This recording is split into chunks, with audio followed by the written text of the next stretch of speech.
Hey everyone, I'm back, and today we're going to be talking about Crimson Tide. And this movie came out in 1995, directed by Tony Scott, the same director as Top Gun and True Romance and Beverly Hills Cop 2. And I liked True Romance the best out of anything that he's made that I've seen. And this one I thought was decent. And what I like about this movie is the cast. It has a good cast overall, like Denzel Washington and Gene Hackman I thought were great in this movie, and I liked Viggo Mortensen in the movie, but sadly he doesn't really have anything to do, and I just felt as though he was kind of underutilized. It's still nice to see him, and he didn't drag the movie down at the very least. And surprisingly enough, I enjoyed the action scenes. I didn't feel as though they were terribly shot or I couldn't really see what was going on. And that's a criticism that I have with Tony Scott movies in general, is that I can't really make out what's going on in the action. Too many close shots. And to some extent, that's an issue that I have with this movie.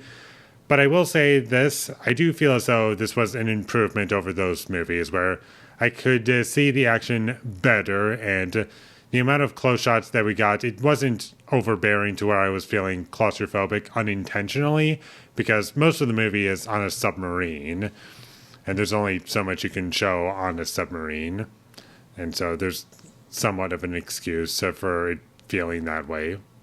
I also liked the tone of the film. I thought it was a consistent tone throughout most of it. I didn't feel as though it was trying to be super fun and engaging as like a serious action movie for most of it, and then all of a sudden it just turns into like a cheesy 90s movie. Like, that never happened, or at least to a degree that I found to be distracting.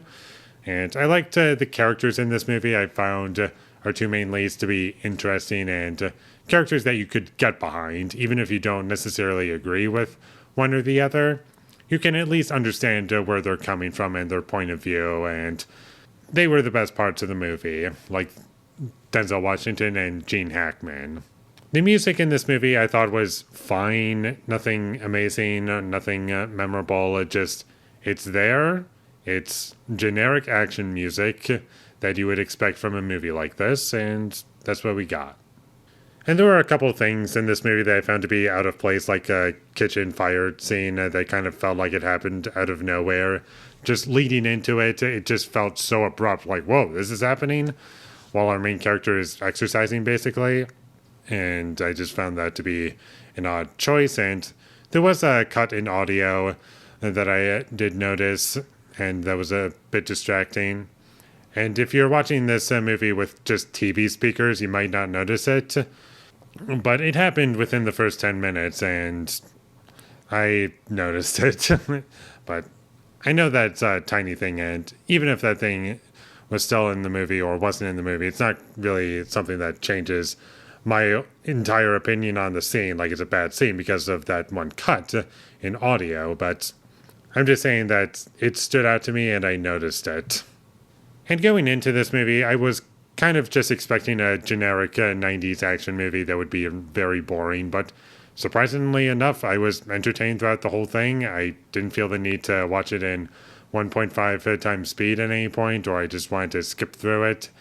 I was fairly entertained throughout the whole thing. There wasn't really anything that I would cut out. I thought the pacing of the movie was pretty brisk, and overall, there wasn't really anything offensively bad about this movie that stood out to me that really dragged it down. It was just nice, simple entertainment, and it succeeded at that. I could see myself coming back to this movie at some point. I don't love it, but I was entertained throughout the entire film, and if I want some nice, simple entertainment from the 90s, then chances are I'll probably pick this movie.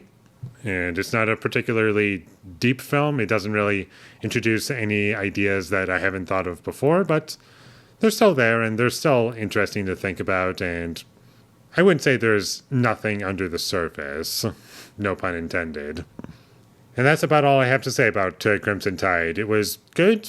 I liked it. It was thoroughly enjoyable. I thought Gene Hackman did a great job, and Denzel Washington was really enjoyable to watch as well. I think those two worked very well in this film. That's really the heart of the movie, and I don't really have much else to say about it. And I need to rewatch The Hunt for Red October, because I haven't seen that in a while. But anyways, definitely check this movie out whenever you get the chance. And with all that being said, I'm going to give Crimson Tide a 6 out of 10. Thank you for watching my videos as always. If you enjoyed this review, be sure to leave a like and comment down below what you thought of Crimson Tide, and my social media links, they will all be in the description, so follow me there. And last but not least, subscribe to be a part of Foley Nation, and I'll see you when I get my next review up, and that is going to be for Spencer. So look forward to that, but until I get that up, thank you for watching and have a great day.